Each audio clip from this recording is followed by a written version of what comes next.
I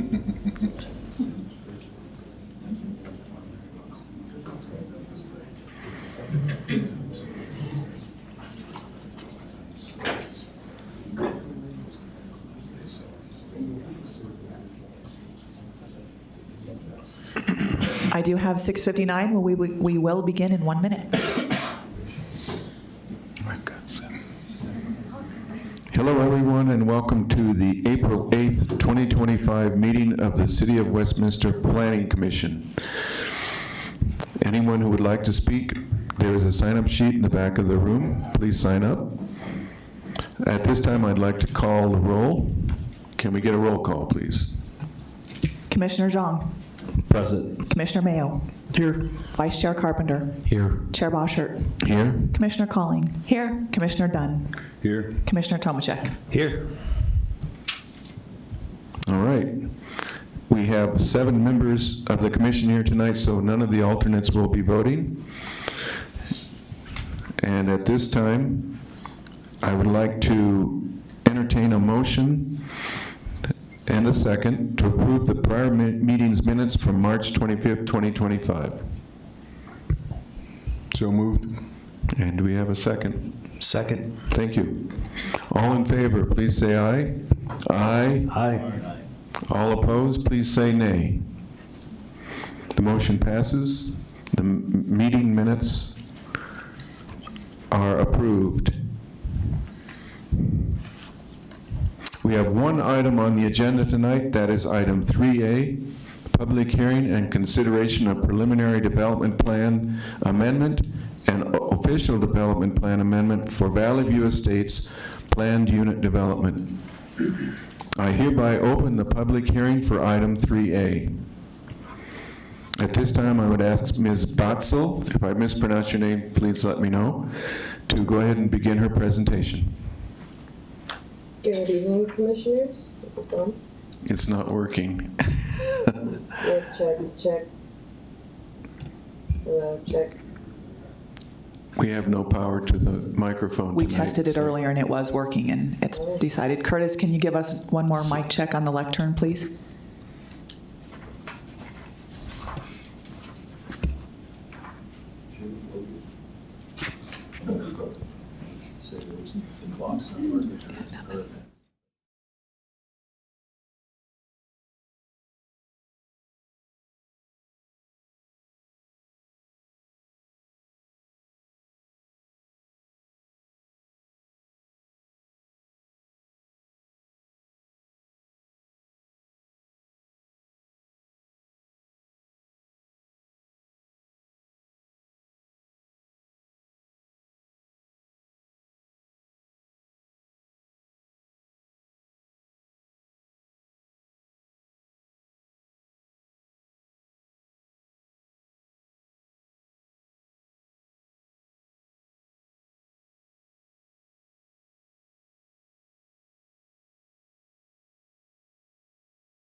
Public notices published in the Westminster window, the mailed notices, and the posted notices are hereby entered into the public record at this time. The notices of the public hearing were mailed to 770 property owners and tenants within 1,000 feet of the parcel under consideration tonight. 3 public notification signs were posted on the subject property. The city has also posted the hearing date and time on its website. I would like to enter a correction to the agenda memo into the record. The agenda memo incorrectly stated that we noticed only to properties within 300 feet, but we noticed to properties within 1,000 feet of the subject site. Next slide, please. The project site is located near the northeast corner of West 104th Avenue and Federal Boulevard. Next slide. This site plan is from sheet 3 of the ODP. The applicant has prepared the PDP and the ODP at the same time. All of the units will have direct driveway access off of North Elliott Street. Next slide, please. Section 11514 of the Westminster Municipal Code contains 10 criteria that are to be considered when reviewing a preliminary development plan amendment. Staff finds that the preliminary development plan amendment generally meets these criteria as outlined in the agenda memo. Next slide, please. Section 11515 of the Westminster Municipal Code contains 17 criteria that are to be considered when reviewing an official development plan amendment. And staff finds that the official development plan amendment generally meets these criteria as outlined in the agenda memo. Next slide. Staff recommendation is to hold a public hearing and recommend that City Council approve the PDPA and the ODPA. Next slide, please. The staff finds that a recommendation of approval of the application would meet the city's strategic plan priority for access to opportunity, which is met by facilitating infill development within existing neighborhoods that provides additional diverse housing types within the city. Thanks for your attention. There are several of us staff members here this evening, and we'd be happy to answer any questions that you have. The applicant is also with us tonight and has a presentation to share with you as well. Thank you. Thank you.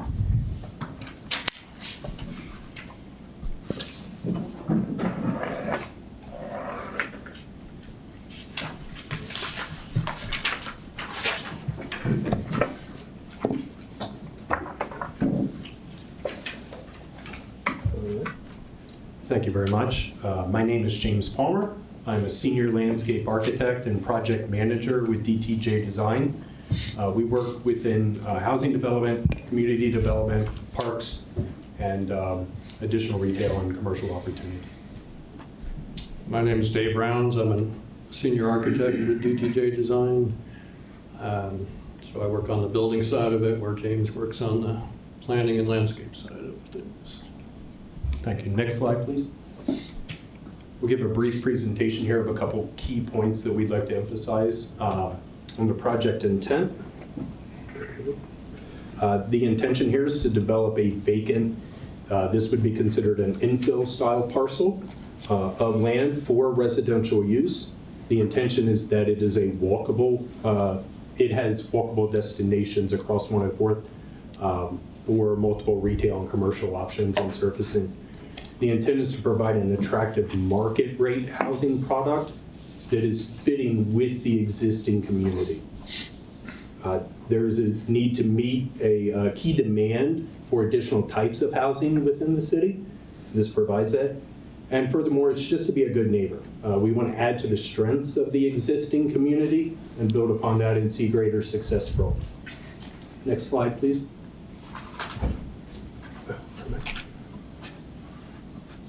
My PowerPoint. We have a site plan here with a couple numbers at the bottom. Those are intentional to provide you for a little bit of referencing. Each number is where we have a photo taken on the next slide so that you can understand a little bit more about the site condition currently.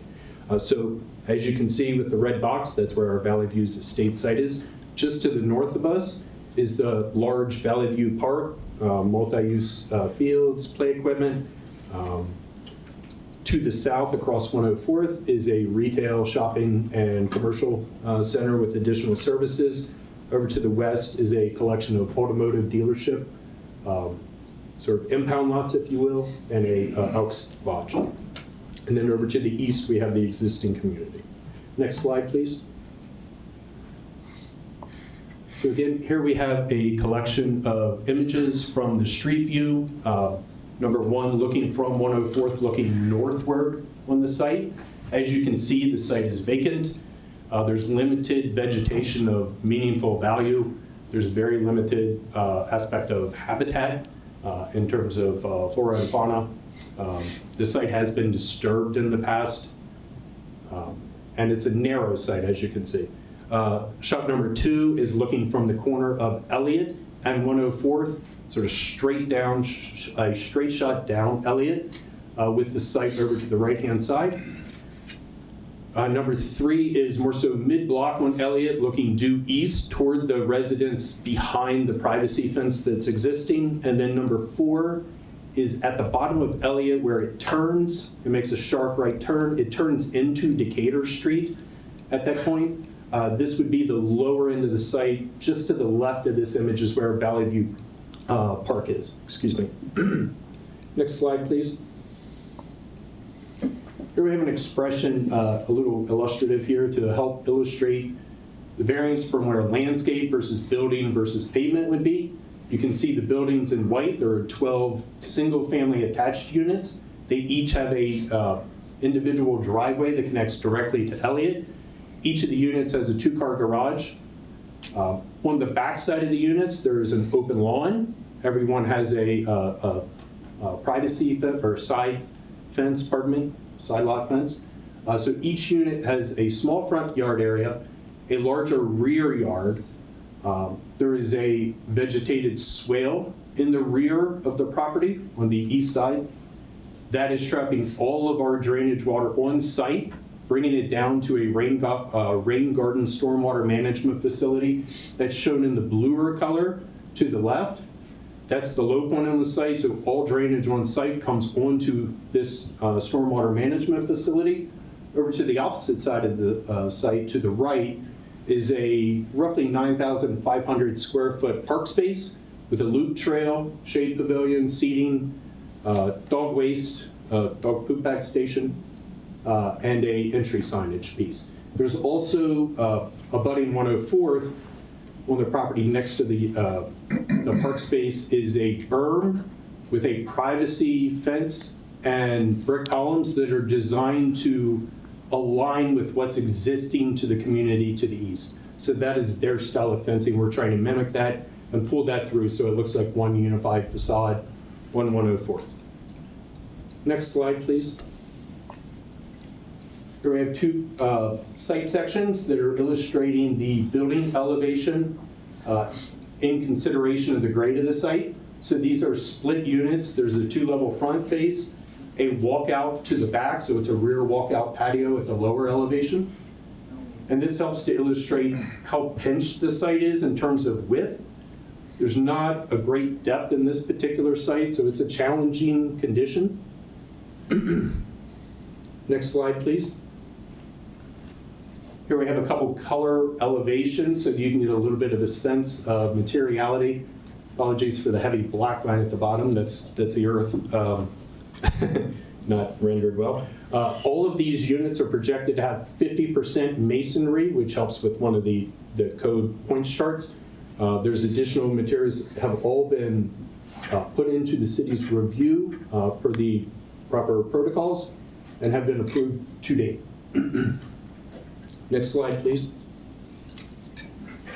A couple key details here at the site. We already mentioned there's 12 single-family units. They are attached. The project is compliant with the current city comprehensive plan. Project aligns with ongoing housing needs identified in the 2023 Housing Needs Assessment. The project team did hold an open community meeting that was in early 2022. I believe we had about 12 or 14 residents who attended. We had really good feedback from them. The vast majority of commentary related to concerns of traffic. In particular, there's an issue for residents of Elliott and further on to Decatur, somewhat being a bit of a cut-through street. It sounded like we were hearing that they're experiencing a bit of that issue. In this particular case, because of the location of the architect or the residential units, we do not foresee them traveling back to Decatur and cutting further through the neighborhood because of the proximity to 104th being your prominent route in and out of that community. Additional concerns that neighbors shared were relating to the views off to the mountains to the west. We recognized that, and during the third ODP submission, we actually opted to shift the buildings a little bit away from the rear property setback line, a little bit further toward Elliott Street, trying to help mitigate with that concern. The project does not trigger any modifications of the existing traffic signals on 104th and Elliott. Next slide, please. This site is not within a identified protected view corridor. However, I did mention that we have tried to work with that to the extent we can. The project includes drainage to a new on-site stormwater management facility. All landscape, the park, and the stormwater facility will be maintained by a newly created HOA that is allocated just to these 12 units. It is not an add-on to any existing HOA. The park space, as I mentioned, is approximately 9,500 square feet. Project lighting is designed to be downward lit. We're not trying to broadcast light, and we absolutely are not looking to spill any light over to the existing property line. There are Excel lights that will be installed out on the streetscape on Elliott. Those do obviously splash onto the street, so we somewhat trespass, if you will, in that situation, but there is no light projected to go into the rear residence at all. And again, the 12 new homes will form a new HOA. This will not be an add-on to any existing community HOA. Thank you very much. Thank you. Any questions from commissioners? Commissioner Calling. I do have a question. The staff memo said there was a neighborhood meeting on August 11th of 21. You said something about it being in 22. Was there 2 meetings? No, I may be mistaken on the date. I thought it was early 2022. It has been sometime, so it very well could have been 2021. I'm just curious, why so long between the community meeting and before you, I mean, that's 4.5 years ago. We had a multiple round of review through permit. So we had multiple rounds of commentary, resubmission of Sure, refinement, I get that. and then new versions of commentary. Then I have another question. So, Excuse me, one sec. Chair Boschert, could we ask the applicant to please speak into the microphone? Apologies. Yes. Thank you. Thank you. I thought you were going to tell me to speak louder. Okay, always get on, not worried I'm doing the right thing. So another question I have has to do with, I saw that there was originally 5 lots, and now we're on the old plan, and so we changed from, was the staff, Ms. Besic, do you know why there was originally 5 lots, and then it went to 6 duplex lots, for a total of 12? Am I misreading that on the plans? Yes, Commissioner Calling. So they are modifying an existing approved official development plan that previously entitled 5 single-family detached dwellings on the property. This application is requesting to change that plan to 6 duplex lots with, or I guess it'd be 12, but 12 duplex units and 6 buildings. And how is that transition from single family to duplex in terms of how was that determined? How many? I understand it was a part of the comprehensive plan that it's a different, medium density residential. And what made the decision to go from 5 to 12? I mean, how is that calculated? How is that determined? That is the applicant's proposal. So it was Okay, so there's nothing in our choice. code that required that. It's just something they've decided to do. Is that Correct. right? So the comprehensive plan would still continue to allow for the development of 5 single-family detached homes. The applicant is requesting to build 12 single-family attached homes. Got it. And okay, that helps a lot. Thank you. Of course. How did you come up with 12? What was your determining factor for 12? I'm just curious. Well, just for a little bit of clarity, the 5 former units was a entirely different Understood. development team altogether. So the way that 12 would have been established is through a pro forma and determining what the market rates are, what the development cost will be, what the anticipated cost of going through all of the code, permitting, everything involved in the soft cost of getting up to construction and looking at that time, the market rate and what really makes sense to pencil out, quite honestly. Sure. And I understand. It's a good transition parcel to go from single family to, it's the Knights of the Columbus. It's not the Elks. It's the Knights of the Columbus and the car dealership. Yes. So I understand it's a transitional land use, and I support an attached product. I think that's a great idea. My question was just, how did you come up with 12 of them that was on? It's just based on pro forma, right? It's based It's on how what they need everything to come pencils up with out that. and making it genuinely math to work. Right, and they're basically exactly the same 6 duplexes in a row. It I is mean, the the floor same plans are exactly the same, the elevations, there's a 1 and 2, but they're basically the same. There's not a lot of difference between those, so they're pretty redundant, right? It might. There is a similar pattern with them, yes. Okay, great. That's all I had right now, thanks. Commissioner Dunn. Yes, thank you, Mr. Chairman. This question might be for Jacob. I'm wondering about the density. I read in the materials that the original plan was for R5 to R8 medium density. What will this increase, if anything? What would this increase the density to?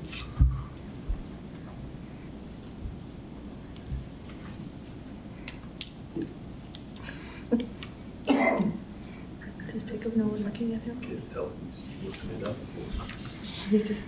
He's playing tic-tac-toe. I think Mr. Kaza's looking in his computer for a moment. Thank you. Yes, it's best not to always quote from memory. So this is 7.18 dwelling units per acre. Okay, so not really that much of an increase. Sure, Commissioner. Okay, thank you. Okay, that's it for now. Thank you. Commissioner Calling? Excuse me, Commissioner Carpenter. Go ahead. I need to have... Thank you. Yeah, you need yours on both sides. Question, how big are the houses that you're planning to put there, square feet for the duplex total?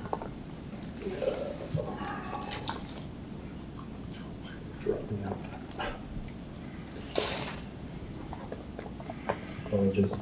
Consulting our computer.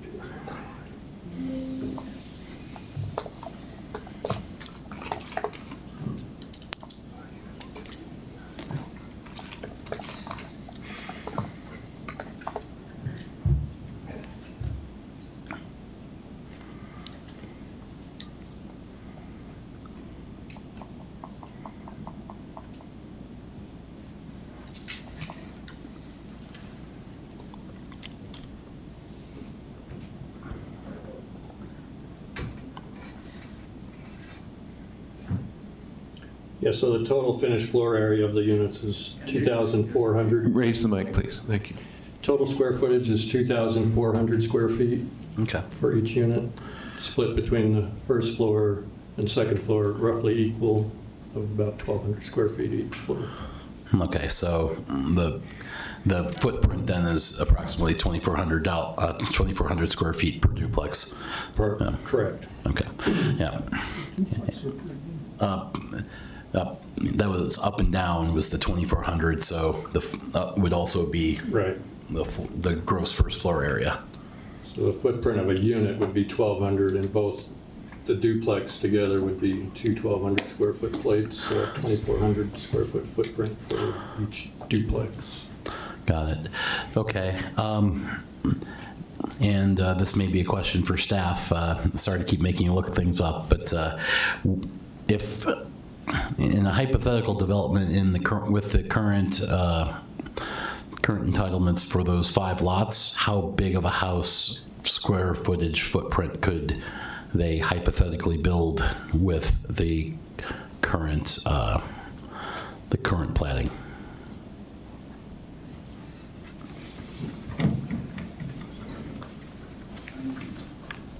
Vice Chair Carpenter, would you give me a moment just to look that up and come back to you? Yeah, no problem. I have a few other questions as well.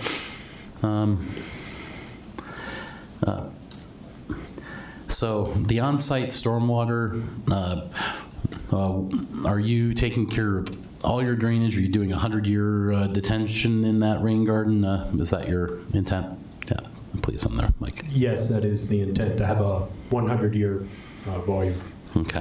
That rain garden, just for clarity, also has a proper spillway, also has proper maintenance access roadway. Okay. And I don't know if you have the right answer on this, but I think I saw there was expected to be 113 extra trips per day. Is that accurate from your traffic report? How do we get that number? I can look that number up for you. That was developed through our civil engineering team. We do have the traffic report. Let me try to pull that up real quick and find that. Yeah, that would be. That does sound familiar, but I want to double check. Yeah, please do. Yeah, I guess I guess while they're looking things up, I don't have any more questions at the moment until I get those answers. I need to clarify on that square footage. That did not include the garage square footage that was finished, so another 420 square foot for each double. Okay, so 3,200 square feet with the garage per duplex. Great, thank you. Commissioner Colling. Yeah, what was the basement? I know it's an unfinished basement. What's the square footage still there? Basement square footage? It's about 1,100 square feet. And that is walkout. Yes. What's the height of the unit on the backside? 36 feet, 1 inch, I think. Is what So so it's a three-story on the backside, and the homes that they back onto, I mean, they're kind of right on top. Are they mostly ranches? Do you know the homes that are to the They east? are predominantly. They are predominantly. Is there a reason why you didn't maybe consider mixing a few ranches into these homes so that you wouldn't have all 3 stories on the backside? I'm just wondering because a lot of the homes to the east of here are really looking directly at these. I mean, they're like right there. Excellent points. The reason the unit type was chosen, again, goes back to the market, trying to make sure that this could pencil out. If we had gone to a ranch-style unit, maybe wouldn't have worked out in terms of the numbers to make it truly map out. So in an infill lot condition where there's a series of constraints and challenges, you start to have some flexibility sort of removed from product offering that you may like to provide. To your point on the neighbors, the vast majority of them are ranch style, single level. There are, I believe, 2 that are 2 level. There are 8 total units in that neighborhood that their lots effectively abut to the edge of the Valley View Estate lot. Each of those sit on a cul-de-sac style. Sure, I saw And that. so there's yeah. one unit that genuinely looks directly west. Exactly. There's one to the north of that that looks sort of catty corner, and then the same thing on the south unit. So of those 8 units, I believe there's 3 or 4 that have kind of absolute direct views, and everyone else has a little bit of a skewed angle to that. But your point is understood. To the question of the 3 stories and the ranch style, that is part of the reason that we shoved the units a little bit more toward Elliott to try to help with that condition. We are also trying to landscape and buffer, but we're trying to be as thoughtful in those locations for trees and such that we're landing on property lines and trying not to block those views for those residents. So we're doing the best that we can in a series of challenging constraints. So what do you mean you don't want to block the views of the residents? They're looking straight at these duplexes. We're trying to set it up as best that we could. They're not all looking directly Yeah, at the ones at that a are, duplex. like, there's those 3 are like, They do, right and at we them. tried to stack the units where we could to give the view between the units, I see. but there's only Yeah. so much that we can genuinely push the puzzle pieces Yeah. around before it I just simply understand, doesn't yeah. work. It's hard because it is quite an increase in density, even though this is 7.18 DUs. What's the density of those homes to the east? I do not know the density rate for those, Like for that 3, neighborhood. 3.5? Right, it's quite a bit less.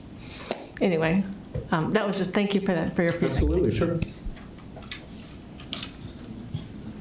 Commissioner Carpenter, if I may, I apologize. I have my drainage report available. I don't have my traffic report directly loaded here. Is there any way I can circle back with Jacob to provide you with that information tomorrow morning? It was in the. I unfortunately just don't have the report on. I remember that number. I was just trying to figure out. The number is there. I was just asking the, there. Oh, perfect.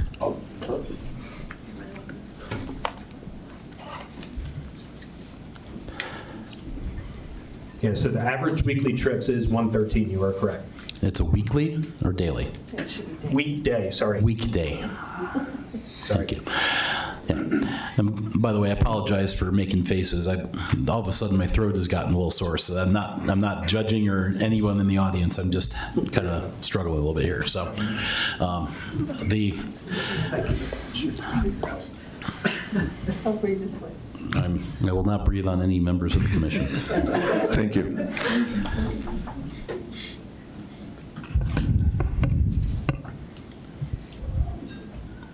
Okay, well, are you ready? Yes, Vice Chair Carpenter, thank you very much. Apologize for the delay there. So the existing lots on the site were from a 1963 plat for Valley View Estates. That development changed and wasn't built out at that plan. Those lots are about 0.24 acres in size, so that would allow for quite a substantial house size or footprint to be to be built on site. The plan that we're amending is from 2008, and that was for 5 duplex units, so 10 total duplexes and 5 buildings. Those buildings that were previously approved were 3,400 square foot in building footprint area. Okay, so one more building, but roughly the same size per duplex, and roughly the same height then too? Correct. Yeah, okay, great, thank you. That answers my questions for now, thanks. Commissioner Tomacek. Yes. I have a question about the drainage. You've got it positioned right up against the fence line. And no? Sorry, it's separated from the fence line. By how much? I believe it was 6 or 7 feet off, and it is a 4-foot wide grass swale. Mm-hmm. The intention for that in the rear yard, we do not want drainage going over to the neighbors. So we have kept the high point of the existing fence line, and we pushed our grade down in toward the lot in the backyard. And so there's a roughly 6-foot separation of shrubs and plant material that are a little bit up on the knoll, if you will. And then the swale is a smaller depression below that. The intention, again, trap all the water before it ever can get over to the neighbor's site. Keep it on our site, get it to the rain garden. Apologies for interrupting. Okay. Who maintains that? That'll be maintained, great question, by the HOA that'll be formed for this community. Okay. And who's going to run the HOA? I can't speak to that projection of the future. I don't know who's going to run it. Okay. My concern is that it'll be run by the homeowners who then have no interest in maintaining that swale. Understood.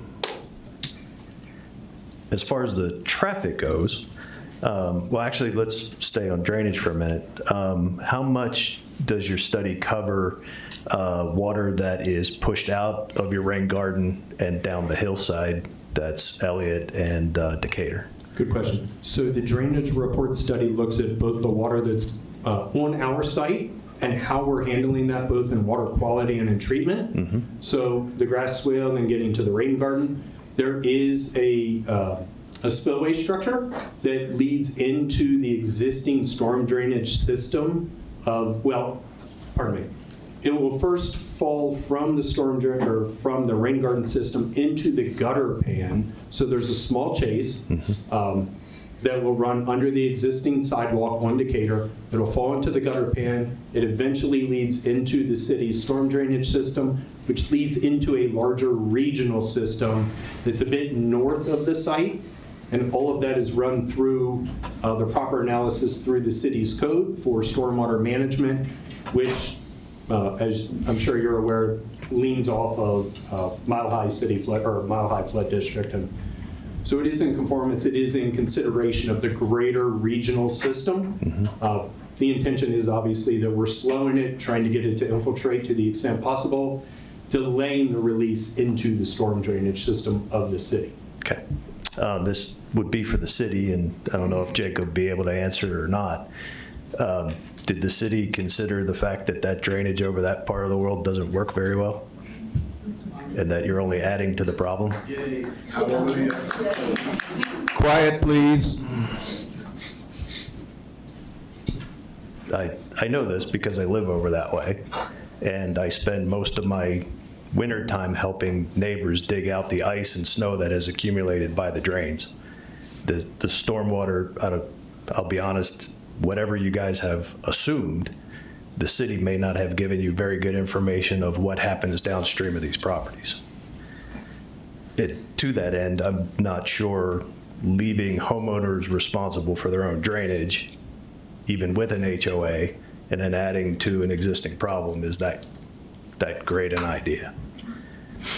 I'm also concerned about the traffic on that, and this is not a problem for you guys. The traffic over in that section is problematic. Yes. It has, in my opinion, more to do with people who pass through the neighborhood and with the car dealerships than it does these houses. I would be more concerned for the safety of the people who have to live in these houses than I would for them adding to an existing problem. Understood. Your comments mimic a lot of what we heard from community members a couple years ago. Okay. That's all I got, Chairman. Thank you. Thank you. Any other questions? Okay. Thank you for your presentation. Thank you very much. I'd like to open the public testimony portion of the hearing. Anyone who has signed up will be called in order. Did we receive any emails or voicemails in testimony? No emails. There was a packet addendum that was sent to you all this afternoon with 2 public comments. Chair, if you don't mind, before we get started, I'm going to experiment and try to put this microphone holder at the lectern and raise it up so we can set the microphone in it and people may not have to hold this. So if you just bear Great. with me a minute and give me a second to try to get it set up. Great idea. While that is happening, let me remind everyone, you have 5 minutes to speak. We will have the secretary time everyone, and when you're within 1 minute of your time limit, she will let you know. If you are speaking and someone else has already stated your thoughts, you can just say, I agree with the previous speaker, and I have a few other ideas I want to add, rather than repeating exactly the same thing that someone has already testified to. And please, no applause.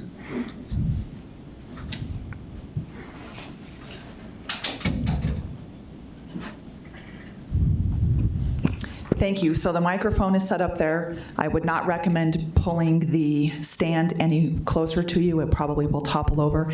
If you feel more comfortable to just take it out of the stand, please feel free. It's already on, so we can just approach. I'm going to call 3 names at a time.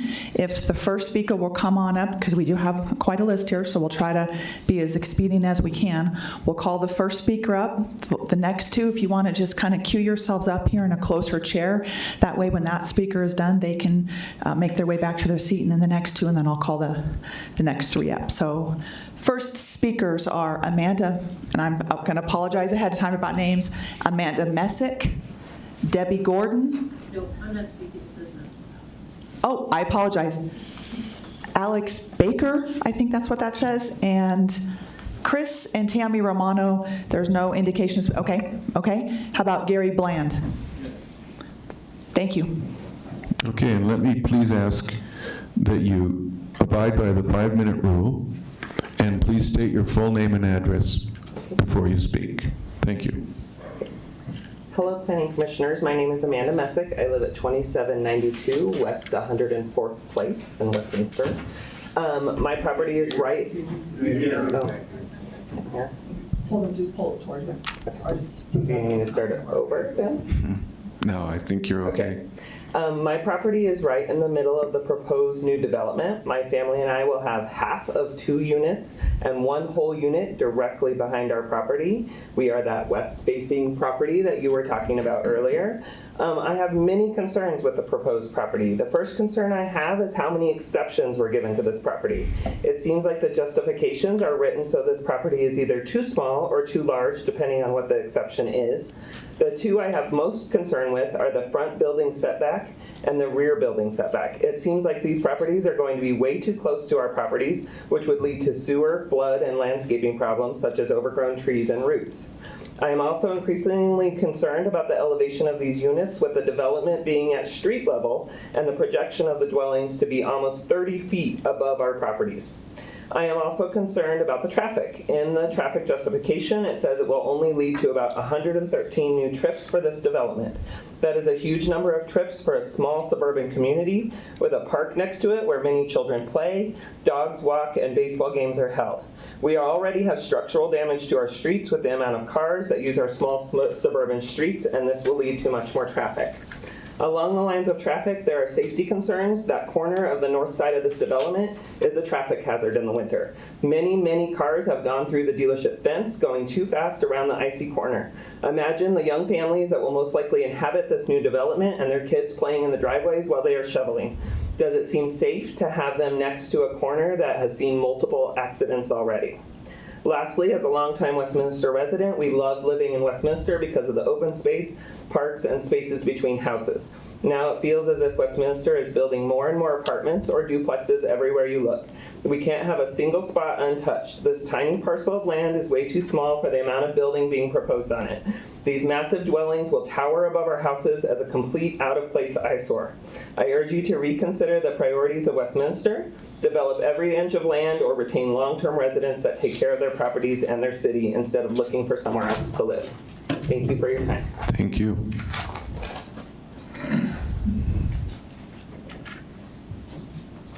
Hi, my name is Alex Baker. I live on 2730 West 106th. And I am also deeply concerned that icy corner is one of my main concerns.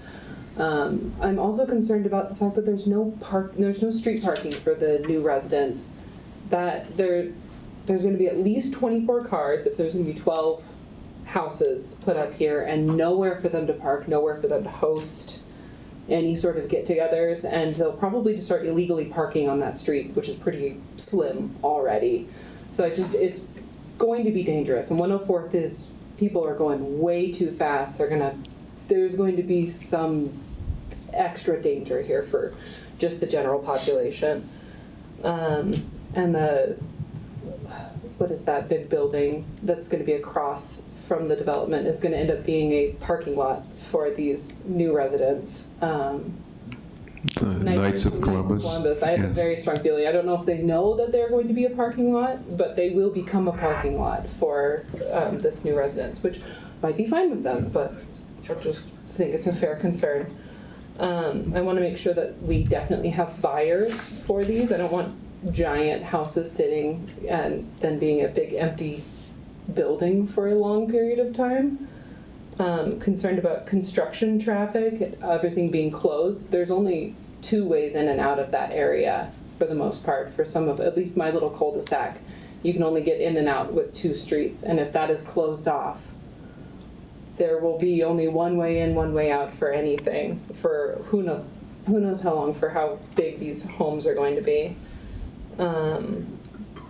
I am also concerned, please don't put Bradford pears anywhere. Thank you so much. I hate that tree. Thank you. Yeah, that was, I think, my major concerns are parking and vehicles. And as somebody who lived in Broomfield where there was a large public storage that was built over my cul-de-sac, just massive and glooming over it, it really impacted my enjoyment of that cul-de-sac. We moved because there was a large building looking into my house. So it's maybe a little shorter would be important. Thank you. Hello, everybody. I'm Gary Bland. I'm just a resident here in Westminster for about 45 years. Can you give us your address, please? 9240 West 91st Avenue, Westminster, Colorado. Stanley Lake Homes. Thank you. So I've been here about 45 years. So I've seen the best of Westminster, okay? Over the years, I've watched development come and keep on coming and keep on growing. I know that we only have 2% left of our city left for development. The Orchard seems to be a bigger area that's taken off right now.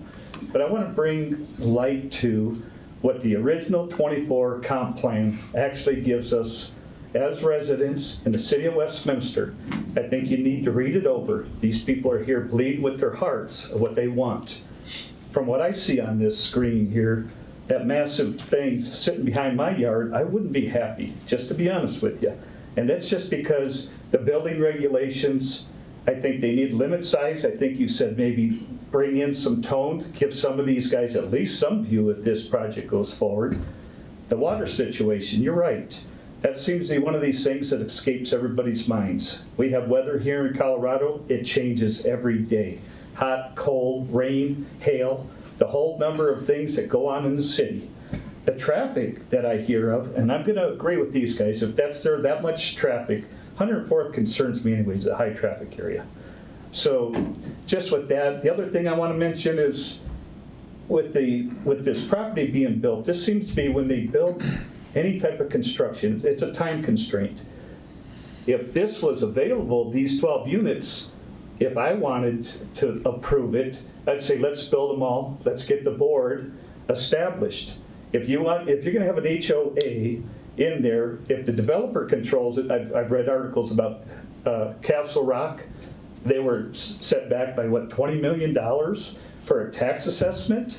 Because the board, it was the developer that diverted funds, okay? So these are the problems that these people may encounter. So my suspicion is that they need to build them all. If they want to produce a product, that's their problem to sit there and sell them, especially in today's economy. It's not very well off in any way, shape, or form. The other thing I want to talk about is the Metropolitan Tax District. That will be part of this, I believe, right? Is that what, or do they get bypassed with the HOA? It's just a question. I mean, everything like the uplands, that's a Metropolitan Tax District, right? So those are my only questions. I agree with these guys. My heart goes out to them. Thank you. Nice comments from a couple of you. Thank you. Okay, next three. Jana Kretzel, did I say that right? Mario Ricci and Emily Ricci.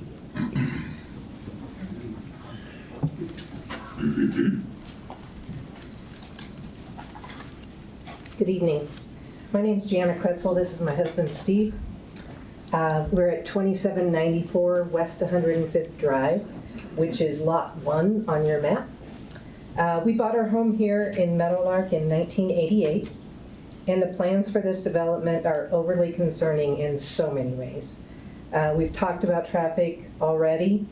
We won't continue to dwell on that, but it's a huge issue for us. We're concerned that if they don't park at the Knights of Columbus, they're going to come around the corner and park in our neighborhood, because there's just no room for visitors or family. There's a driveway and a garage, and that's it. As people have said already, that street is too narrow as it is. When the Knights of Columbus have their parties, there are all kinds of issues, especially in the winter when it gets slick on that road. In the plan, there appear to be several exceptions, and one regarding setbacks. If I read it right, the rear setback for single-family homes should be 54 feet, and they're requesting a 34-foot setback, justifying it because it's a duplex. How is that fair for us? We're in a single-family home. If they backed up to another duplex, maybe that's fair. But for us, if there's an additional 20 feet that we're losing as far as a setback just because they're building duplexes, we don't feel that that's fair to us. There are also several other exceptions, and it seems to be justified because the property is too small. If it's too small to meet the city requirements, then it's too small to build these buildings on there. We talked about how tall the homes are. Their patios will literally look down into our backyards. In the elevation, it looks like the homes will be below ground level, which is a problem. There is not a natural slope there now. They're going to be digging down to build these. And what guarantee do we have in the event of a rainstorm that water doesn't run off of those roofs right down into our homes? Our homeowner's insurance won't pay for that. They talked about a rain pond. I can't remember the word for it. But again, if somebody doesn't maintain that, If it's not put in properly, we're going to have water in our basement. Our basement is going to be below where these homes are built. So regardless of how well they build a swale, we have a potential for a flood in our basement. And I will say right now, there will most definitely be a lawsuit if that happens. We've heard for years that we're running out of water in Westminster, and that's why our water bills are sky high. Now we add an additional 12 families to that. Again, we keep getting told it's part of the comprehensive plan, but this property can't have been part of the comprehensive plan at 12 families, maybe 5, not 12. We haven't even talked about the backside of our fences that we have spent our hard-earned money building. When this was originally brought up to us and we were on a Zoom call back in 21, we asked about that and the comment was, well, we would hope you would be a good neighbor and share your fence. The problem is these people can do what they want on the backside of our fence that we've paid for. We have to maintain that.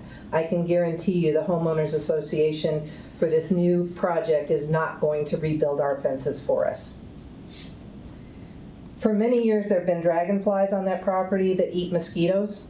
Once the building starts, they're going to be gone. Once this rain garden is built, we are going to have a huge problem with bugs and mosquitoes. We live right behind it, and again, we're going to have an infestation of rodents into our property because they live on that property now. This city is one we used to be proud to live in, no longer. The insistence on building multifamily dwellings on every little patch of land is very disheartening. It brings additional traffic and crime into our neighborhood, and we feel like the city is only worried about increasing income, not about the beauty of the city and the happiness and well-being of our residents. 1 minute remaining. Okay, just real quick. Yeah, she took a lot of time there. But anyway, traffic. When 104th gets backed up, they're coming down Bryant, coming around our house and back up the hill. 104th and Federal, when it gets backed up, you can see it. They put that new lovely turn lane in. The state did that, not the city, I don't think. It gets backed up. They're coming up Boucher, around our park, right by our house, and this is all traffic to go to the dealership. I got a picture here at 4:30 today of a semi in our cul-de-sac flipping a U-turn to get back up to the dealership when I'm talking to a neighbor that just brought his dogs from the park. The only other thing is, last summer we dealt with legalized graffiti and all the fiber optics being put in all in our front yards and blah, blah, blah, backup beepers. Now we got to deal again with this summer. And then one last thing, tow trucks 24/7 going to that dealership with backup beepers. We can't have our windows open. Time is up. And now we're going to have construction. Thank you.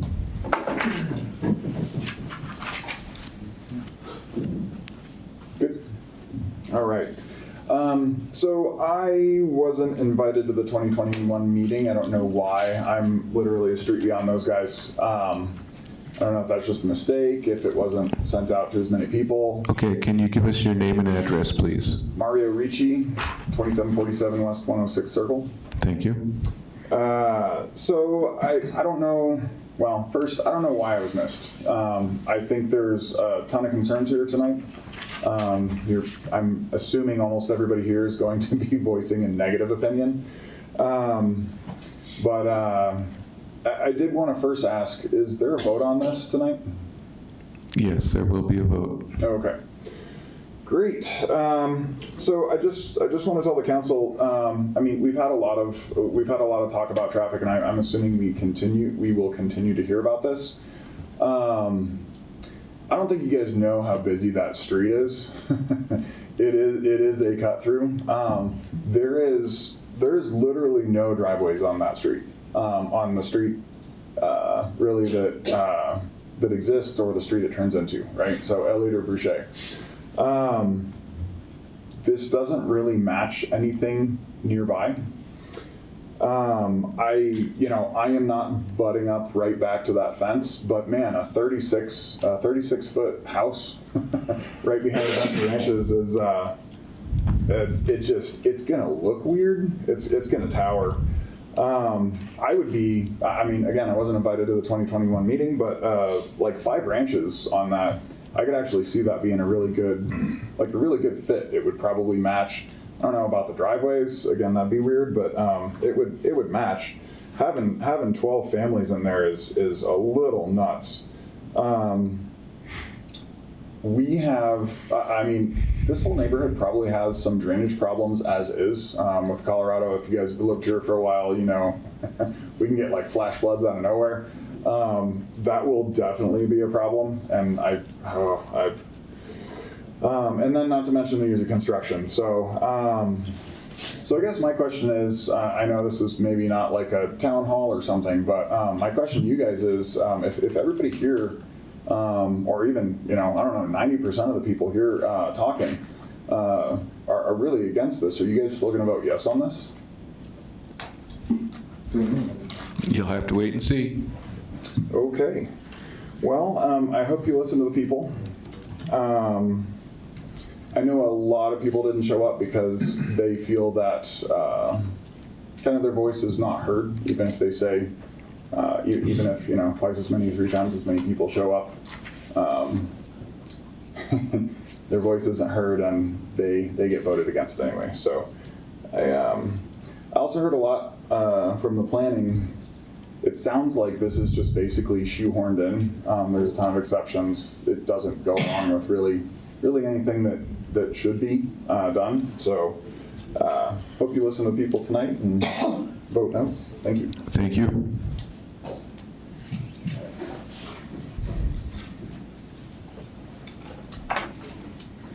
Good evening. I'm Emily Ricci. I'm at 2747 West 106 Circle. I'll be brief because a lot of my concerns were already presented. One of the traffic concerns that might not have been considered is that the number of trips in and out of the neighborhood is not the only traffic concern. You also will need to consider the fact that all of us in those other circles and cul-de-sacs will then start going the other way around through the other side of the neighborhood, therefore increasing the traffic burden on the neighborhoods that probably don't get invited to this part of the planning process. I agree with what everyone said about that bend in the road. Every winter there's crashes. It's not just a crash. It's not just a slide off the road. It's like property damaging crashes every year. So that's a concern not only for those of us that already live there, but the new people that would be proposed to move in.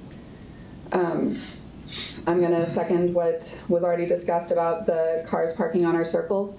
I'm 2 circles over, and because of the way that street parking is already limited on all of those avenues around Valley View Park and all through the circles, you can only park on one side of the street. Because of those parking limitations, we already have a street parking burden just from the people that are on our circle or people that are coming to events in the Valley View Park. We often get street parking traffic from people having their parties in the park. And then the last couple comments I want to make are, as a mom, I have my 2 little boys back there. They are just getting to the point where they are riding their bikes around the neighborhood. And one of the things I love about where we live is that it is on a circle. It is a relatively enclosed area as far as the traffic in the street.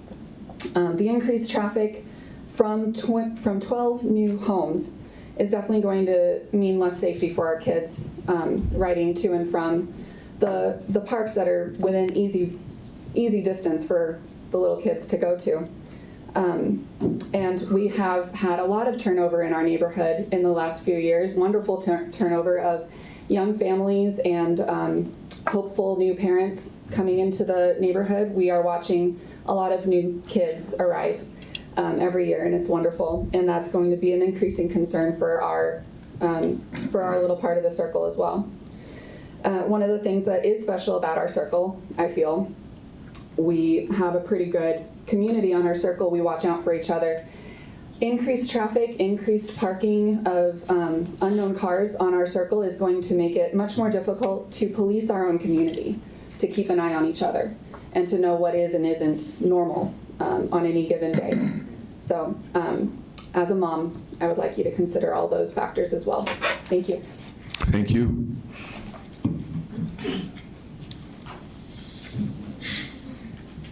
Okay, next three, Elizabeth McLean. Amanda Julian, there's no indication if you'd like to speak, if you would like to, okay, great. And then the third one will be Willie Franklin. Hi there, my name is Elizabeth McLean. I live at 2737 West 106th Circle. I'll just echo everything that's been said here tonight. I do live on that circle, and it is like Frogger getting out of our neighborhood. People fly down that street. I understand that's 25. That's not what people do. So I do have some concerns. I don't think these people know by the placement of even where they propose putting a mail kiosk like on a corner, a 90-degree corner, and you're gonna expect people to, you know, go around a mailman, like it's a blind corner, you're gonna get swiped. Guarantee that mail kiosk gets taken out. I think my other concern with obviously the traffic, like if all those individual units have trash bins, we're gonna have trash getting picked up there. Again, people are gonna go around them. It's very dangerous, people go fast. There's also no right turn lane coming off 104th there, which is a whole nother thing I think there should be. But with that, you go fast around that corner, and so I can't imagine coming around that corner because I'm afraid I'm gonna get rear-ended by somebody going 45 down 104th. And having somebody backing out their driveway. Like, that's terrifying. Because as mentioned a couple of times, there are no driveways on that street, so people do go fast. And yeah, reading your standards for approval, the 11, 5, 15 ones. If you need a reason to vote no, I don't think it aligns with 5, which is compatible and harmonious with the existing neighborhood. I think that's clear tonight. As well as number 14, the streets, parking areas, driveways, access points. I don't think it promotes any safety whatsoever. So if you do need a reason, I think those are enough. And yeah, I agree with everything else that has been said here tonight. So thank you. Thank you.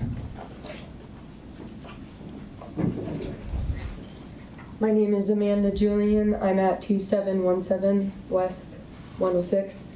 I just wanted to reiterate the traffic concerns, both after development, but especially during construction as well. It's even when they were like redoing the streets, it's a madhouse there because of how much traffic is on that little bitty corner with how many of us that go through it. And then the safety concerns that follow that during construction and during after the project would be complete. And it seems like the project is kind of squeezing every bit of monetary value they can get out of the land without just kind of appreciation for what Westminster is, which is kind of space and parks and stuff like that. And so to just kind of jam pack and squeeze in as many, duplexes as you can get, it doesn't fit the area, it doesn't fit the safety, it doesn't fit the traffic. The project just does not seem to be compatible with the little bit of land that it's trying to be on. Thank you. Thank you.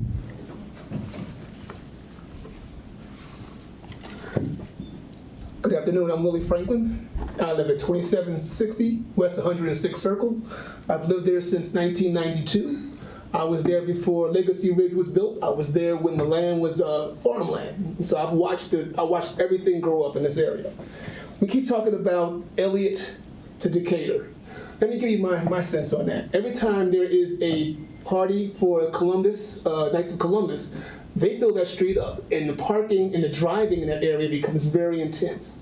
You add a multi-family home in there, you got cars that's going to be parking in that street, right? They're not going to be parking in Knights of Columbus. They're very particular about their parking lot. I tried just parking there just to run across the street because I was putting up a sign.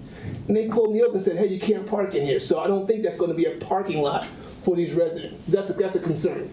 Going down, and let me make sure I got my directions correctly, and you've heard him talk about it, going from 104th and Elliott, going south, going north, you come to that little corner where Elliott turns into Decatur. When there's bad weather there, I'm one of the guys that's standing out there on that corner in the snow trying to slow people down because, as you heard earlier, people keep driving through that property over there. They don't slow down, and it's a madhouse there.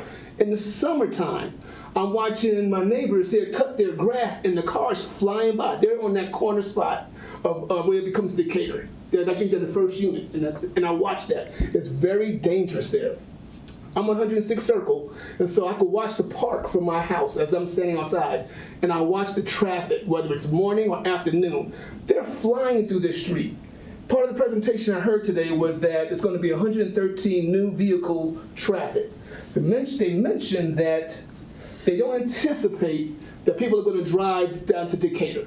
Let me make sure everybody understands. There's other ways into this neighborhood, right? You got 112th onto Boucher's, and you have from Federal onto Boucher's. There's two other ways to get in. People are going to be coming in from those same directions. I don't know if the 113 new traffic vehicles count for that. My biggest concern is the construction. I watched construction in our neighborhood for years. It's not a one-year thing. It's not a 2-year thing. They're going to start closing down streets.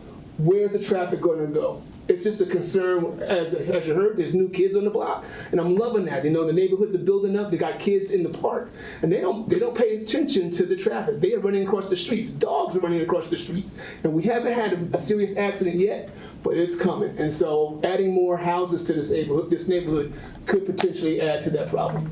Thank you for your time. Thank you.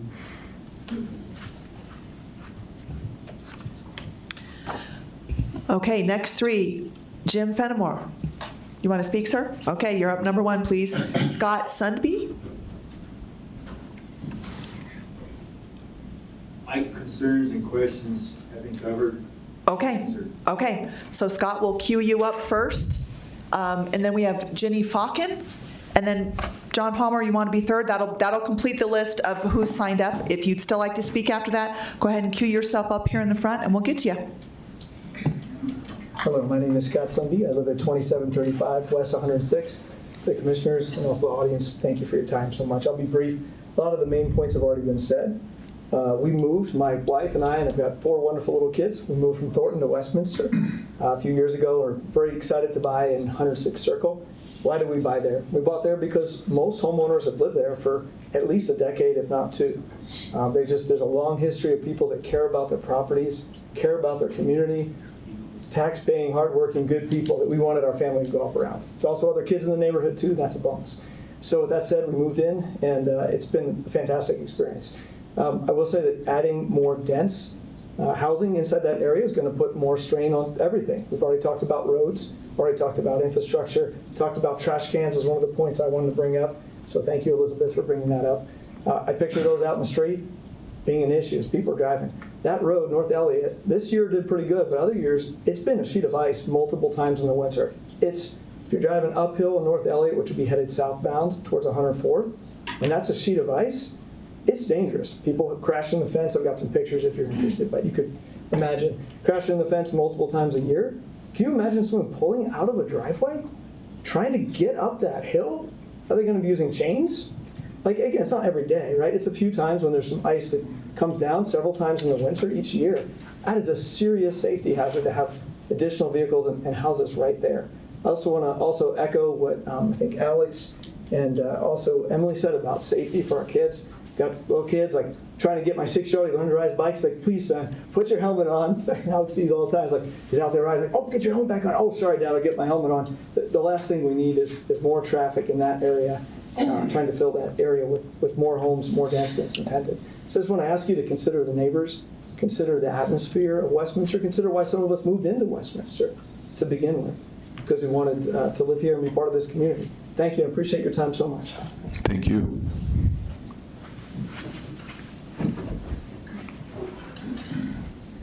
Good evening. My name is Jenny Foken, and I live further east in Meadowlark. I'm sorry, better? A little. It's tough. Yeah, it is. There you go. Okay, my name is Jenny Foken, and I live further east in Meadowlark at 10489 Canosa Street. And I agree with everything that's been said so far, but just wanted to make a couple of suggestions or points. not only is the ingress and egress into our area a concern, you can also turn off of 104th onto Bryant, which becomes 105th and runs all the way down to Elliott.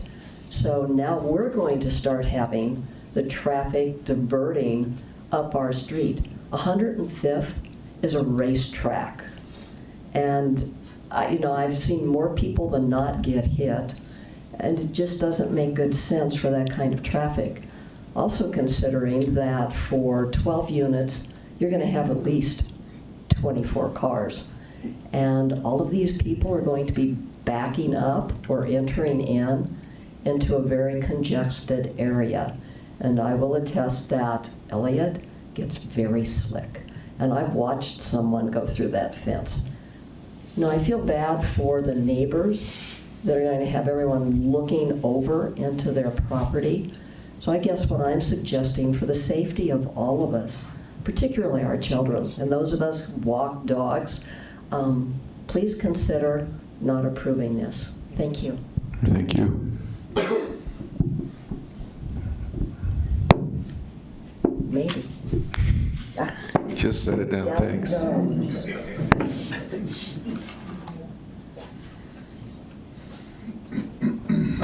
Good evening. My name is John Palmer. I live over on Lowell. Though I don't live in this direct neighborhood, I certainly feel all the pain that these people are talking about. And you all know what I'm speaking of, the Uplands development. A couple of questions I have that have never been answered is, or that I'd like to first state, why was this not put in front of the City Council as a concept review plan? Because obviously it's changed from whenever in 2021, 2022, I believe it should have been a concept review plan. Furthermore, will it be going in front of City Council for approval, or is this the final approval stage for this development? I believe this goes to City Council. Is that correct, John? Okay. That being said, I hope all of these people show up at City Council and speak directly to this problem if it is approved by this board this evening. All of the problems these people are speaking of are real, whether you people want to admit it, realize it or not. I live in a daily hell over on Lowell with construction daily. I can only imagine what's going to happen in a smaller neighborhood with that type of construction. All that being said, I hope these people that are here tonight that are not in favor of this will remember this when it comes election time next fall, and the people that are sitting on this board as well as on the City Council, there needs to be changes made to address the public's wants, needs, and concerns. Thank you. Thank you.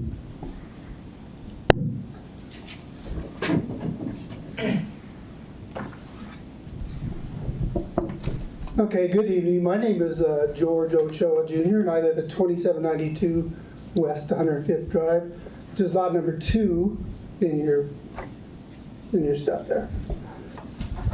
So I'm going to be a little selfish here because a lot of you probably don't live in our neighborhood, so you don't understand what we're going to be going through. Our house is built way low on the street of 105th. So we have a 3-foot retaining wall, another 3-foot retaining wall, and a 6-foot fence right backed up to that area right there. And with 30 foot going up, they're going to look directly into my backyard. We have a lot of barbecues and we have large families, so we have a lot of stuff that we do there.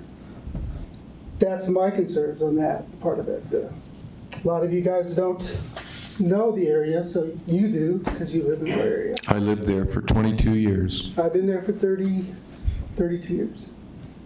I know the area very well. Okay, so that's my biggest concerns. Other than everybody already covered everything else, I don't want to bother any more time. So I just wanted to be a little bit of what's going to happen to my area right there, because I'm going to have 2 of those units looking straight down. Thanks. Thank you. Is there anyone else who wishes to speak?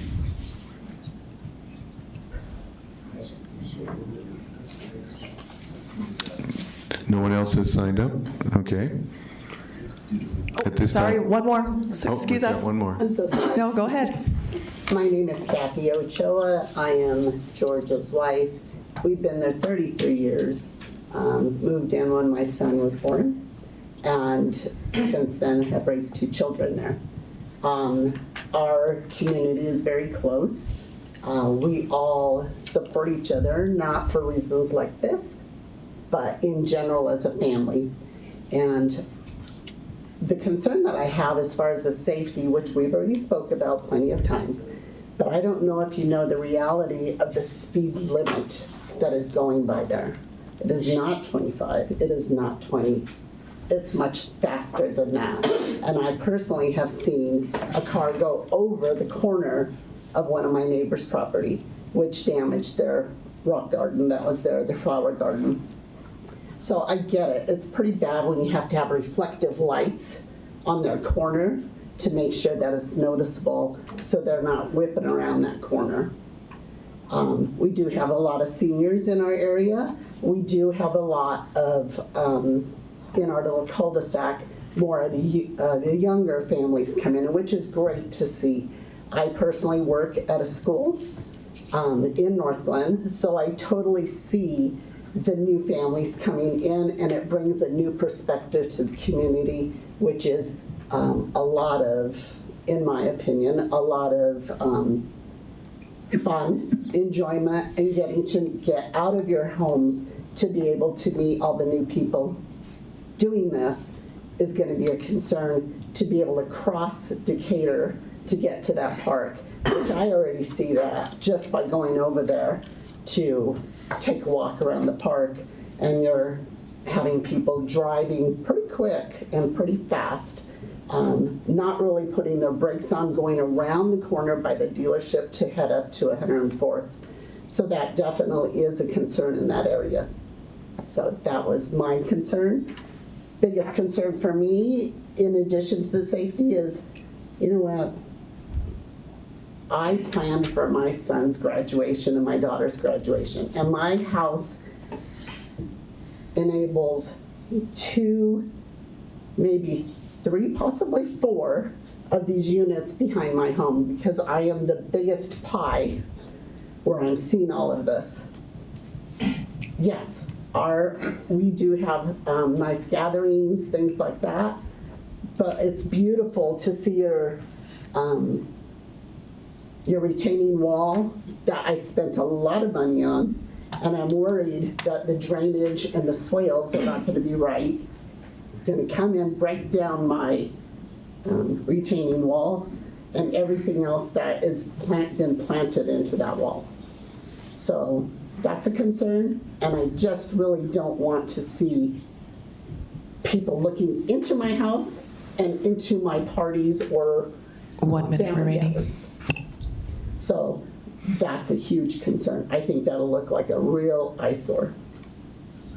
So on behalf of me, who's been a resident, on behalf of my neighbors who volunteer for this city and do a lot for this city, it is my hope that you can at least consider where we're at and see that this is not a good idea. Thank you. Thank you.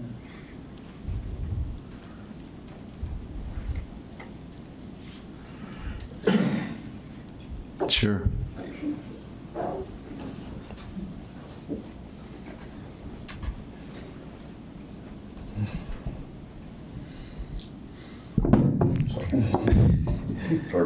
Hello, my name is Chris Romano. I live at 2740 West 106th Circle.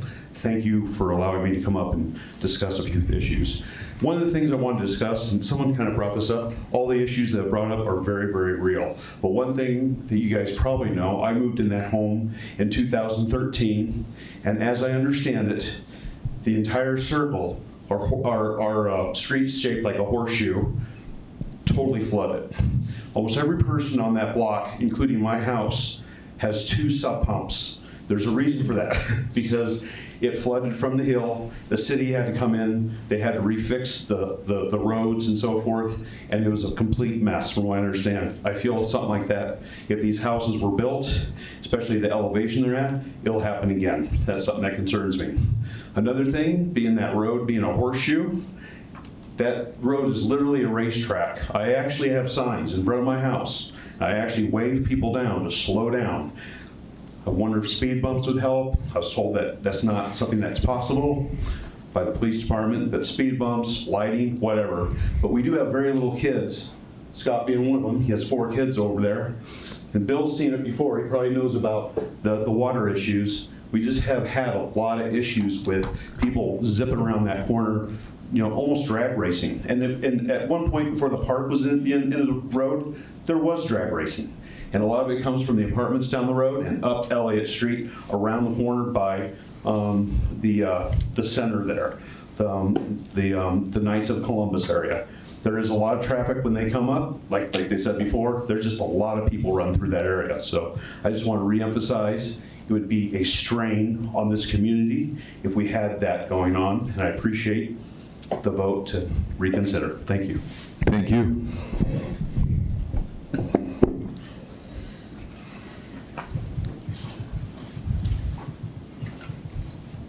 Is that everyone who wished to speak? Okay. At this time, I'm going to close the public testimony and entertain a motion on this application.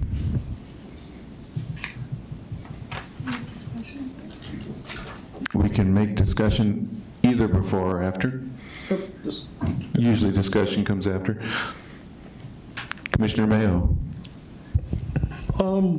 I've got a few comments I want to make, and I may not be too popular, but my comments, take them to heart, because use them if you go in front of city council, okay?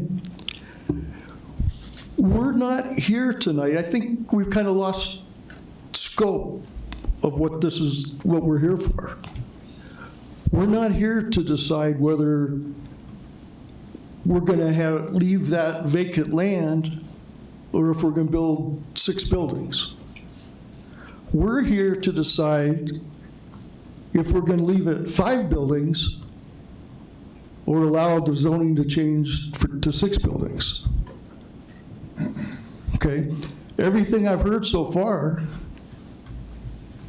is the thought process that, you know, we're going to go back to vacant land, and that's not why we're here. We're here to decide whether we're going to go from 5 buildings to 6 buildings. And to be honest with you, you know, some of the arguments, you know, the road's slick. Is it any slicker with 5 buildings or with 6 buildings than it is with 5 buildings? Drainage. Is the drainage more of an issue with 6 buildings than it is with 5 buildings? The height of the 5 buildings are going to be the same height as the 6 buildings. So people with these big buildings behind your house or whatever, and people looking down on you like a fishbowl, it's going to be 5 buildings or 6 buildings. It's not going to be vacant land or 6 buildings. It's going to be 5 buildings or 6 buildings.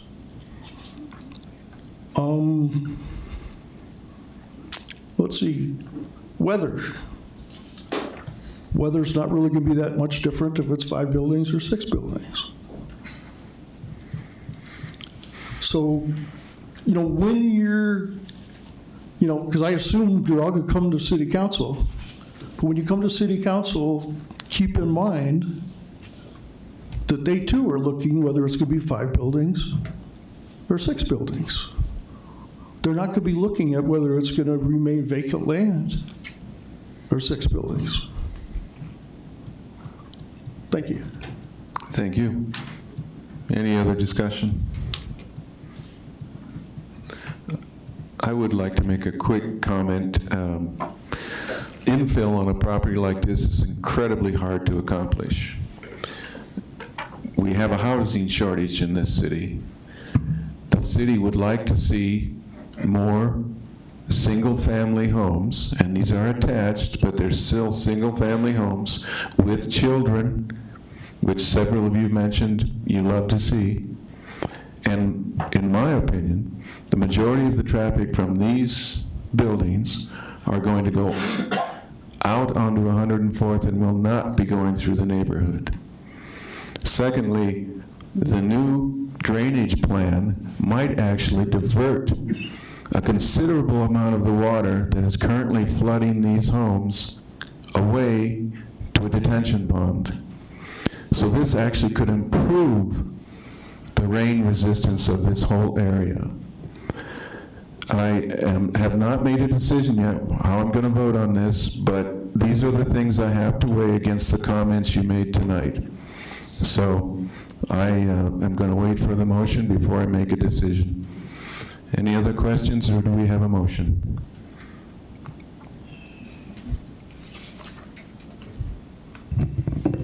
I'll make a Commissioner comment. Colley. Thank you. I think there was a lot of questions that were asked, and I was trying to write them down so I could make sure we answered people's questions. Somebody asked if we were voting tonight. That's been answered. However, our vote is just a recommendation to the City Council. So even if we vote for it or against it, and the applicant decides to go forward to the City Council, either way, the City Council is the one that makes the final decision. So a lot of your comments would be good to go to the City Council and raise those concerns again if this gets advanced to the City Council. And keep in mind that Commissioner Mayo was correct. This land's going to get developed. I don't know why it hasn't. I'm kind of curious why it sat vacant for so long. I don't know if our planning staff has any input on that. I'm just curious why it sat vacant for so long. For many of the same reasons. I don't know if I can can you tell me, Mr. McConnell, do you know? We can only assume that it is because of all the challenges. It's the curve in the road, the narrowness of the lot, the slope, the depth of the lot, the slope associated with the lot, the drainage, super complicated to develop. So the street looked like it was about 6%. That's pretty steep Yes. for a street, And, especially when you have now 12 units that you're trying to put on them. Yes, of course, the applicants can speak to their own experiences in designing this. As was noted earlier, this has been in the development review process for many years now, which is unusual. I think we had 11 rounds of review. Prior to that, failed attempts at designing it, so it's just a challenging site, probably for any developer, I guess. And I understand that, and I understand that they have to meet their pro forma, and they have to have a number of units. I'm having a hard time supporting this application for quite a few reasons that came up, and it's going to get developed. This property is going to get developed with something. So it's a matter of working with the developer to get the things that you really think are important. I would love to see 2, ranch homes on that road. Personally, I think that those 3-story walkouts are really tough on the homes next door. That's just me. That's one of the things I would push for. And if you can get the number of units down, duplexes make a good transition to commercial uses, which, the way planning works is you have low density to medium density to commercial. It's just a transition. That's a transition zone. And what they're trying to do is duplexes, which makes sense to me. I know I'm not really answering your questions, but I'm struggling with this because of the slope of the road, and I think it will provide more problems for the community. So I'm having a hard time finding a reason to support it. So I don't have any more comments. Okay. Commissioner Jean.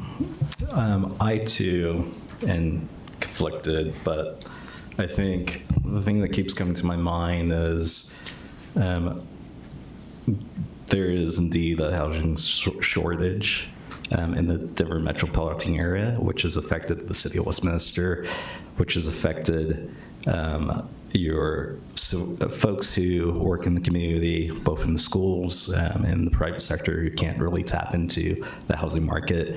And I think this mixed-use unit can provide an alternative for folks who are trying to start off and build the families and the communities that you have all referenced. At the same time, I feel like we're the exceptions requested. I'm concerned about that just because we're trying to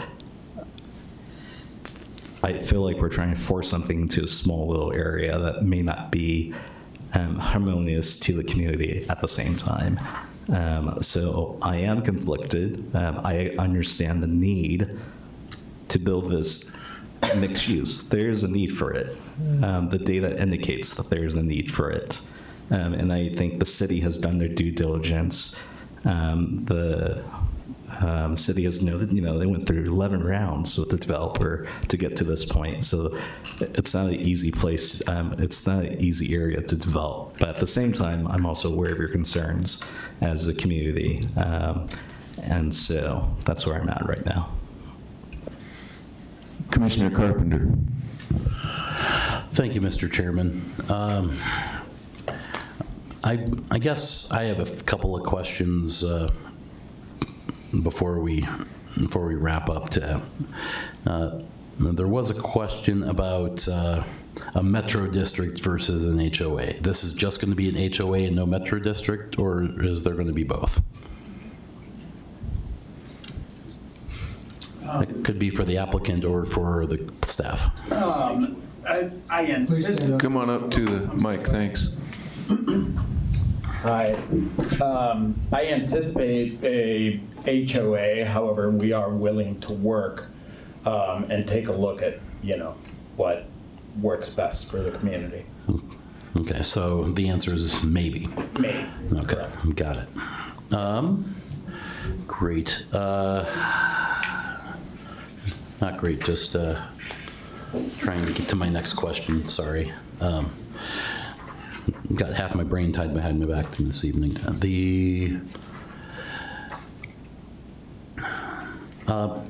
I guess this is probably a question for Jacob, the road classification, or staff. The road classification there's been a lot of mention about that. There are no driveways directly onto Elliott or Decatur, other than the commercial driveways on the far side of the street. What is the road classification there, and is that common in Westminster to have driveways directly onto that classification?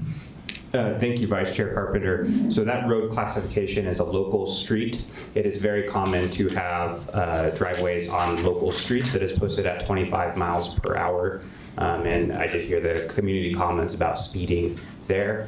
Typically on collector streets and arterial streets, we do not allow driveways, or at least back out driveways onto those type of streets. And then we do have responses to comments that have been brought up by the public, and I believe the developer has been writing responses. Oh, okay. I'd like to hear those, please. Well, would you like to start with staff or with the applicant? Well, you've got the mic, but I don't care. Yeah, whoever has the best answer. You got let me.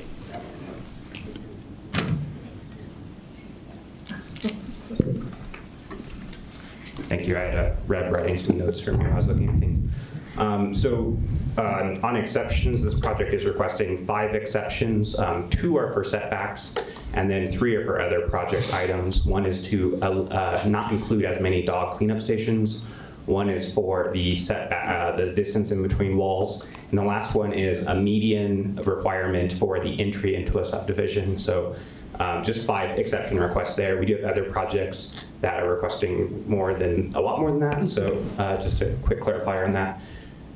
The front yard setback and rear yard setback that they have proposed are more stringent than was previously approved with the last PDP ODP on site. So this is actually more space in the front yard and backyard than previously. They are not asking for an exception to the height limit on site. The parking spaces that are provided are 48. I know that we have the table kind of clarifying 24 in the plan. So they'll have 2 in the driveway and 2 in the garage. For drainage, the city does have an active inspection program for drainage facilities, both for swales and for detention facilities. We do proactive inspections on that. And then it would be the HOA's responsibility to maintain it. For the resident who didn't receive a 2022 neighborhood meeting invite, the the noticing requirements have been updated, I believe, in 23 to extend that to 1,000 feet and then include all subdivisions. It also changed from just being property owners to also including all addresses. So that's why this applicant, I believe, noticed 770 units.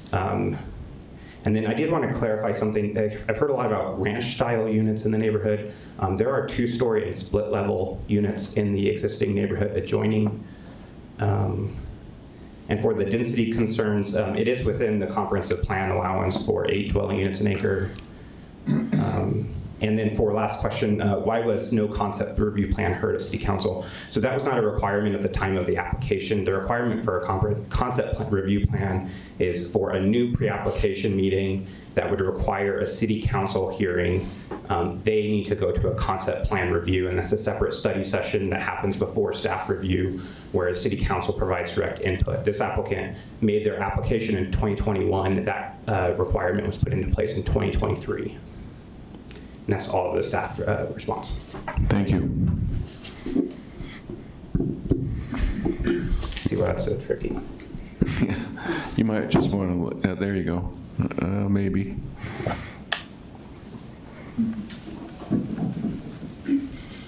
Just real quick, one added point of clarification. Thank you, Jacob. You covered nearly everything there. Regarding the front and rear setbacks, the location of the buildings are trying at the very best to balance the requirements between both edges, the front and the rear. If we were to follow to the most stringent code, the rear setback, we would shove the building so far forward, we would lose parking capacity in the driveways.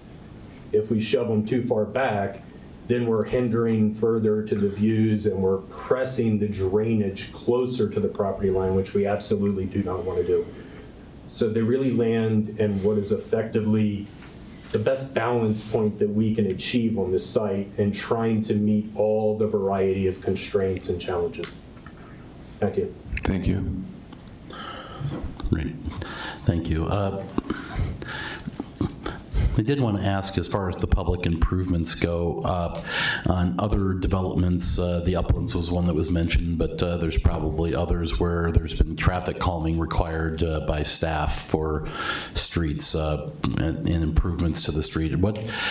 Outside of the new sidewalk along Elliott, what public improvements are planned, and is there any traffic calming planned for that?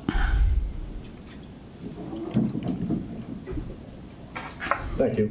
In regards to the traffic calming options on Elliott Street, there are none currently proposed. We have had some discussion early on with the Department of Public Works, because one of the exceptions requested is relating to the requirement for a landscape median at the entry point of a primary project. Department of Public Works informed us that due to the configuration of Elliott as it currently is, where the traffic signals sit and the utilities in that area, they were absolutely against a median. They said it would not work there and it would create too many problems. So that is, in terms of traffic calming and elements to Elliott Street, that's as far as we've gotten with Department of Public Works. Regarding infrastructure, sorry, I'm blanking. Can you please? Oh, I just asked what, besides the new sidewalk along the frontage of Elliott Street, what public infrastructure improvements are you making? Exactly. So there's no outside public improvements. There is a fee in lieu payment that is relating to park space because of the requirement that associates a certain volume of land to be dedicated over to park space, and due to the size of this, we've included the small park to the south side of the project, but there's also a fee in lieu payment associating to the project because of the inability to dedicate a larger chunk of land to park. Okay, great, thank you. Thank you. So I'll just continue with my comments real quick, and I think I agree with Commissioner Mayo's comments quite a bit on this. We aren't really deciding between vacant land and no vacant land here. We're deciding between 5 units or 6 units or or back in the day, five ginormous houses potentially. We could, I think it would make a lot of sense, and I know the city is doing some traffic calming studies for streets. It's maybe a place where that could be. Someone mentioned the noise of the tow trucks and the construction traffic. At least the construction traffic's temporary. I know it may not seem like it, but it really is, versus the tow trucks, which seems like code enforcement and our police could help keep trucks from going down there, because it's not really the cars that are causing damage to the road. It's not going to be the 113 car trips. It's going to per day. It's going to be the garbage trucks. It's going to be these semis that get off route, which they're already doing. I do disagree with Chairman Boschert. I think people will take the back way. As someone who takes the back way all the time, I always like the road less traveled, so I'm sure other people who live in the neighborhood will do the same.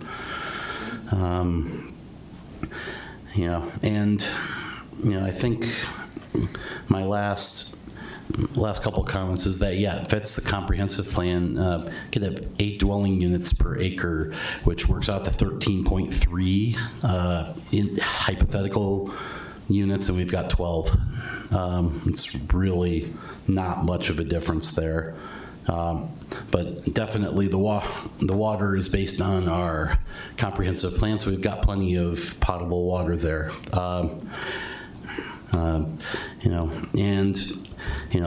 I heard someone say a lot of people didn't show up because their voice isn't heard. Well, just because we apply the criteria and we come to a different conclusion than you doesn't mean your voice isn't heard. Your voice is important.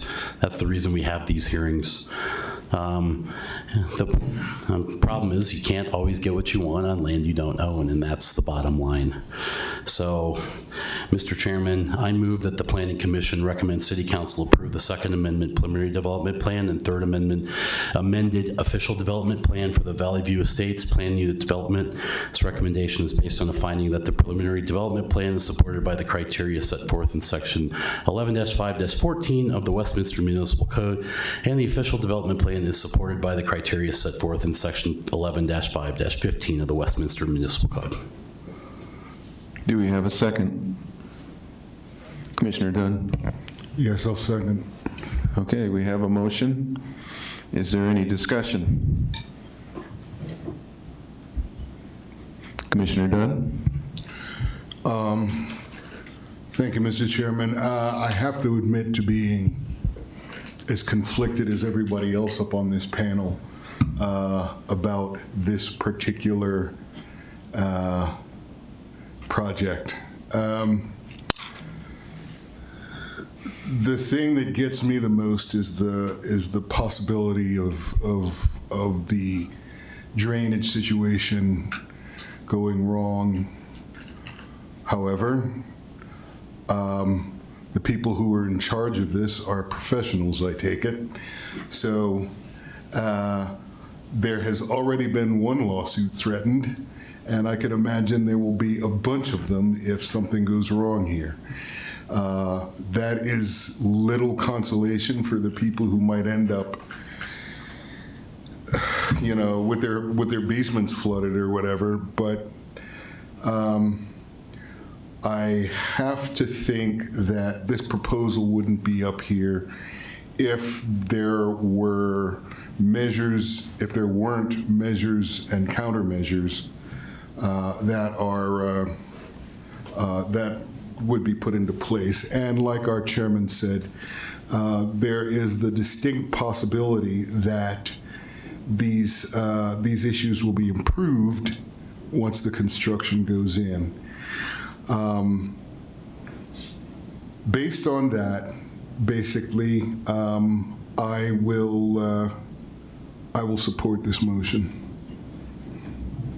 Commissioner Colley. Thank you. I will not be supporting this motion for 3 reasons. The criteria 2, which states the development plan exhibits creative, sound, innovative design principles. I do not believe it does. I think it's plopping down 6 duplexes and I don't think there's a lot of creativity in the design. Criteria number 4, the PDP is compatible and harmonious with existing public and private development in the surrounding area. I think tonight we've heard that it is not. It's a single-family development, and this is a lot more density in an area that's difficult to develop, so I don't think it's harmonious with the existing area.